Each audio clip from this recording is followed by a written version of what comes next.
शादी के किस्सा जब चलल गावे देहाते से, शादी के किस्सा जब चलल गावे देहाते से, ऑर्केस्ट्रा भी फीका पड़ जाता मेहरारू के नाचे से। बुढ़ऊ चाचा अंगुरी दबावे देखी के दाते से, ऑर्केस्ट्रा भी फीका पड़ जाता मेहरारू के नाचे से। इसका आंध्रा भी है बिल्कुल।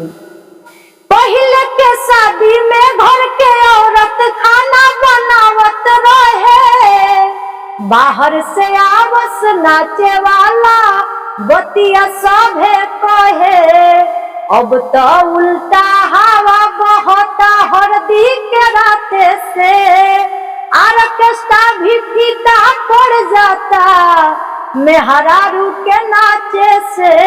रील बनावे घर के बहुरिया नाचे घुघटा उठाई, जमाना बदल गइल, जमाना बदल गइल।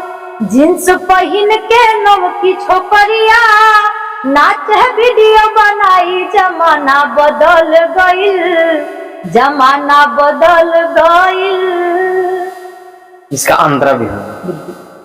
फेसबुक पर फोटो डाले रोजई हो फिल्टर मार के,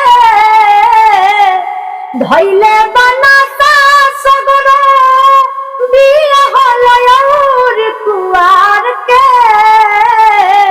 लाइक कमेंट के फेरा में जाली, सगरो काम भुलाई, जमाना बदल गइल, जमाना बदल गइल।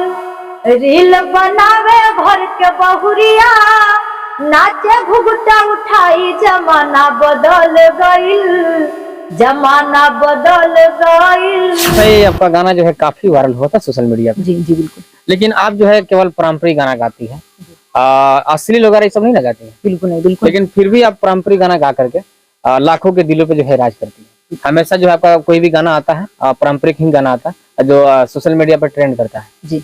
लेकिन आपके मन में कभी ऐसा नहीं आता है कि हम भी अश्लील गाना गाएं और हम भी थोड़ा ज्यादा ही वायरल हो जाए? भारत के बेटी रोवेली, भारत के बेटी रोवेली, बड़ी होखत बर्बादी बा।